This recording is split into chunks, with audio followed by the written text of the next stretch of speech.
noise of the rushing world. A gentle voice, a story unfurled, wisdom from a distant shore, opening a brand new door.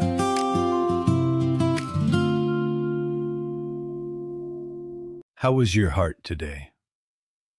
As the sunset fades outside your window, or perhaps as you sit alone under the soft glow of a desk lamp in the deep of night, I reach out to you with a quiet greeting. We live in a world obsessed with filling, achieving, and proving. Like a relentless tide, the world rarely gives us a moment of stillness. But sometimes, rather than struggling against that powerful current, we must simply let ourselves go with the flow of the water. Today, I want to share a book with you, Let It Just Pass By the humanist scholar Park Young-gyu. For decades, author Park has immersed himself in history, specifically the annals of the Joseon dynasty, and the profound philosophies of Lao Tzu and Chuang-tzu.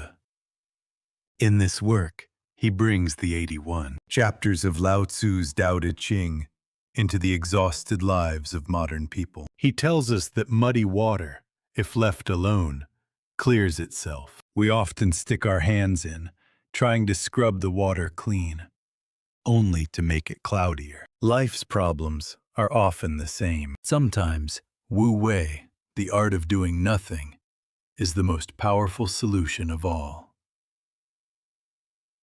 Through 8 keywords: purity, simplicity, letting go, distance, humility, frugality, slowness, and decisiveness, this book teaches us how to lighten the burden of our lives. I will slowly turn these pages and read the sentences that might untangle the knots in your heart. In the spaces between my words, I hope you find your own breathing room. Put down the heavy luggage on your shoulders for a moment and dip your mind into the river of Lao Tzu's wisdom. Before we dive deep, let us empty ourselves. The author notes in the preface that most human suffering stems from attachment. When we refuse to let go of what we hold, and when we try to bend the world to our will, we become unhappy. This book is about relaxing that grip. May your soul feel lighter tonight through these delicate sentences and cool insights. The first story dam.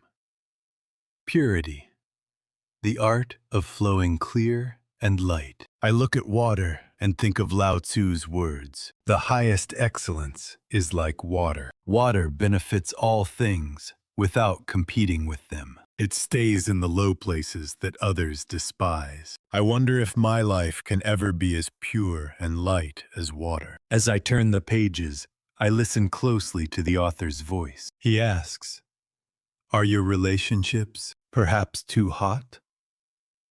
This sentence made me pause for a long time. We have been taught that intense passion and strong attachment are the hallmarks of a life well lived. We thought loving someone hotly and engaging passionately was the way to succeed. But the author argues that calm, light relationships are the ones that endure. Sugar water becomes cloying, and alcohol intoxicates. But plain water never grows tiresome. It sustains our very life. Human connections are the same. In that tepid distance, neither too close nor too far, we find true peace. I read a passage from the book regarding the friendship of a noble person. The association of a superior person is as tasteless as water. The association of an inferior person is as sweet as new wine. The superior person's relationship is characterized by purity and grows closer. The inferior person's relationship is characterized by sweetness and is easily broken. Reading this, I reflect on my past connections. I remember the times I exhausted myself, trying to be special to someone, oscillating between joy and sorrow based on their reactions. How deep was the void when that heat finally cooled? Park Young-gyu emphasizes Lao Tzu's paradox. You must empty to fill. A vessel is useful only because of its emptiness. Our minds are the same. If filled with desire, jealousy, and the gaze of others, there is no room for our true selves. The patience required to let the mud settle.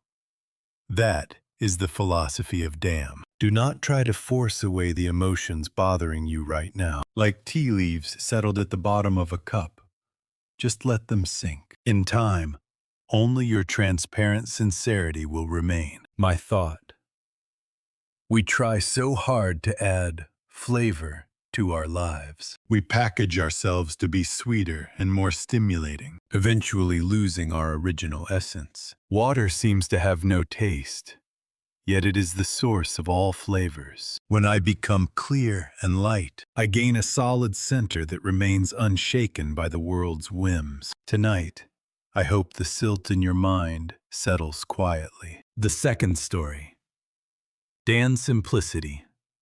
The freedom found in less. When my head feels cluttered, I think of simplicity. The author notes that modern unhappiness often stems from having too many choices and too many thoughts. We believe that more information and more possessions will bring happiness, but in reality, those possessions end up possessing us. In the pursuit of learning, every day something is added. In the pursuit of Tao, every day something is dropped. These words resonate deeply. While worldly knowledge might favor accumulation, life's wisdom begins with subtraction. The author suggests a life diet. From the junk on your desk to the ancient worries in your head, removing what is unnecessary allows the essence of life to emerge. I read the text aloud. Simplicity is the ultimate sophistication. Complexity is often a sign of immaturity. Truth always resides in simple sentences. I think of our daily routines. How many fake needs surround us? Things we buy because others buy them, things we do because others do them. The author advises us to strip away these peripheral distractions and focus solely on the core of who we are. Being simple is not being lazy. It is a strategic choice to focus energy on what matters most. Put down the calculator of life, filled with complex equations. Tonight, just focus on the taste of a warm meal or the eyes of a loved one. When life becomes simple, your soul can finally spread its lightened wings and fly. My thought. Simplicity is ultimately a matter of courage. The courage to cut away the non-essential and the self-trust to believe that the core is enough. We add things because we are anxious, but a beautiful statue is simply what remains after the unnecessary stone has been chipped away. What is the unnecessary stone in your life right now? The third story, Sa. Letting go, gaining the world by releasing it. I stop for a moment at the word letting go. The author interprets Lao Tzu's Wu Wei not as doing nothing, but as not acting recklessly and not grasping tightly. We give our all to gain things, but we suffer because we don't know when to let them go. Open your palm, and you can hold the whole world. Clench your fist, and not even air can stay inside. This metaphor perfectly illustrates the paradox of letting go. Past glory, old wounds, or the stubbornness of being. Right, we struggle with these ghosts and miss the present moment. The author especially warns against attachment to reputation. Trying to maintain an image in the eyes of others is no different from living as a slave. A passage from the book says, "When the work is done, to withdraw is the way of heaven." To cling to a position or boast of one's achievements after the task is finished only invites disaster. I think of the laws of nature. A tree drops its leaves in autumn not to die, but to survive the winter and sprout anew in spring. Letting go is not giving up. It is preparing for the next stage. If what you are holding in your hand right now causes you pain, have the courage to open your palm. Let it just pass by like a falling leaf. Only in that emptied hand can new opportunities and connections find a home. Attachment is a prison. Letting go is the key to the door. My thought. Letting go is not a loss, but an expansion. When we let go of one thing, we gain the space to accept the whole world. The moment you release your grip, the wind can circulate and warmth can seep in. Tonight, why not quietly release that one thing weighing down your heart? The fourth story, Rye. Distance. Healthy gaps preserve relationships. I consider the depth of my relationships through the lens of distance. Using Lao Tzu's philosophy, the author emphasizes that the closer the relationship, the more respect is needed, and the more love there is, the more distance is required. We often think love means sharing everything and becoming one, but that can become a noose that suffocates. Too close and you burn, too far and you freeze. This hedgehog's dilemma captures the core of human connection. The author translates Lao Tzu's ideal of a small country with few people into a theory of relationships, living close enough to hear each other's roosters, but never intruding upon each other's territory. This is the most peaceful state of connection. I find myself agreeing deeply. Under the name of family or friendship, we try to intervene too deeply in others' lives. We disguise our control as advice. But true care is not changing someone to fit our taste. It is acknowledging them as they are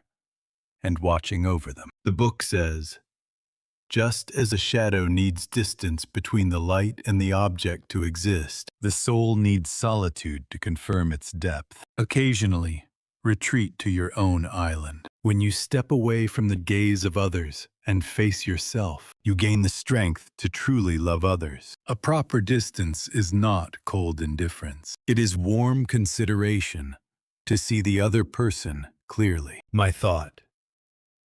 Distance in a relationship is like a rest in a musical score. Just as the silence makes the music beautiful, a relationship needs breathing room to remain healthy. Instead of being so close that you only see each other's flaws, step back to appreciate the overall beauty of their being. Is the distance between you and your loved ones appropriate right now? The fifth story. Kyum. Humility.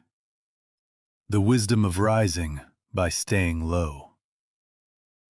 I contemplate the mind of water that flows to the lowest places. The author points out that Lao Tzu praised water's tendency to seek the bottom. Water benefits all life, yet it does not mind the damp, low places people avoid.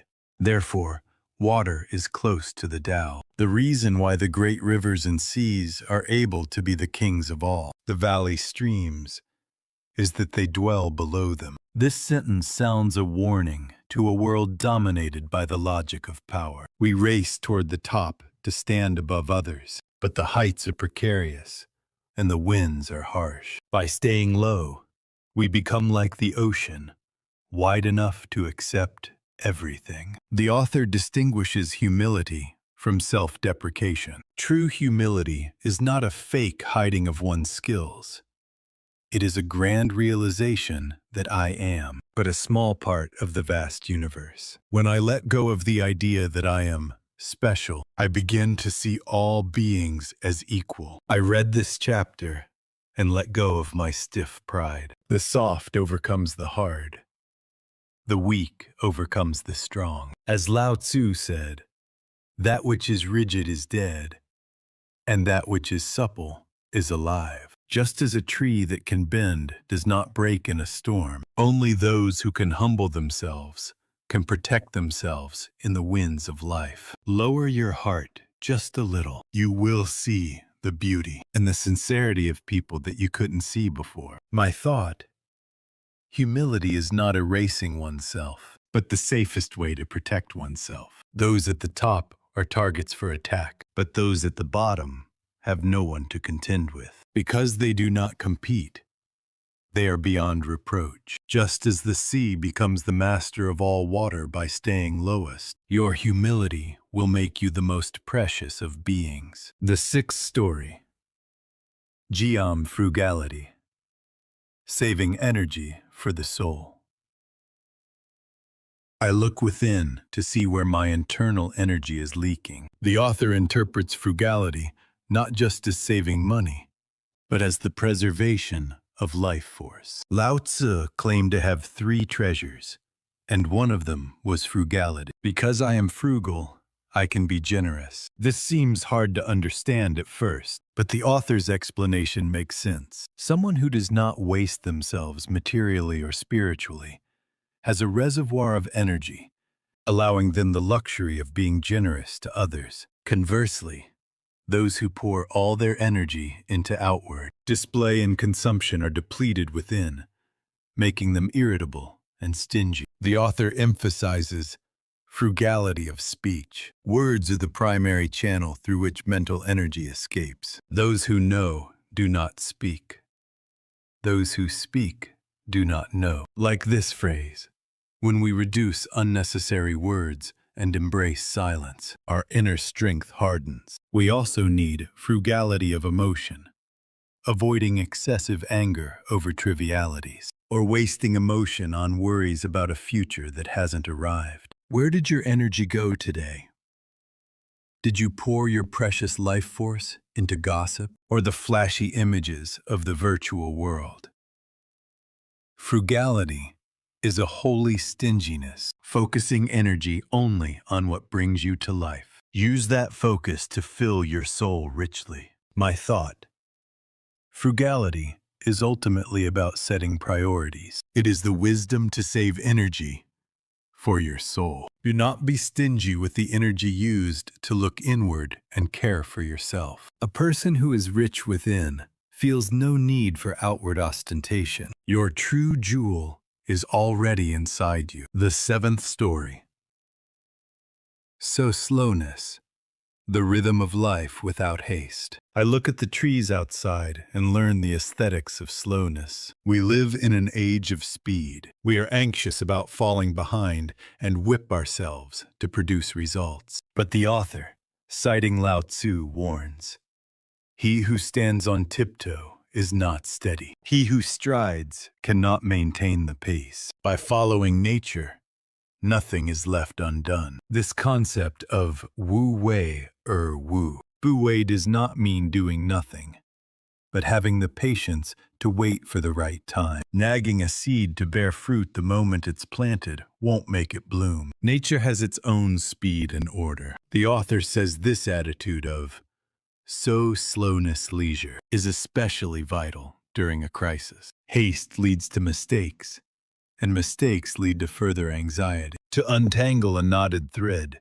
you shouldn't pull hard. You must patiently observe the knot. I felt a deep sense of relief reading this. It gave me the comfort that it's not too late, and that it's okay to go at my own pace. Just because others are running doesn't mean I have to. Sometimes the one who stops to smell the flowers and observe the clouds ends up having the richest journey. Put down the whip of impatience. The flower of your life will surely bloom in its own season. My thought: slowness is a form of trust in life. When we believe our lives are flowing in the right direction, even if results aren't immediate, we can afford not to rush. Impatience comes from distrust. Trust the flow of the world and find your own rhythm. The latest blooming flower can often be the most magnificent. The eighth story.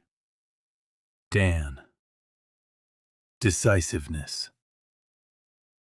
The path created by cutting away. I turn the final pages and think of the courage to disconnect. The author speaks of decisiveness as the destination of emptying and subtracting. A lukewarm attitude of "everything is fine" eventually drags one into a swamp. You need the courage to cut away toxic relationships, bad habits, and meaningless regrets. The great way is very smooth, but people love the bypaths. Like Lao Tzu's words, we are often tempted by side roads. That is when we need determination. The author says that staying silent when you should say no is not humility, but cowardice. To protect your values and find true peace, you need a ritual of parting with the unnecessary. In the final section, the author completes the aesthetic of disconnection by discussing the attitude toward death. Death seems like a complete break from life.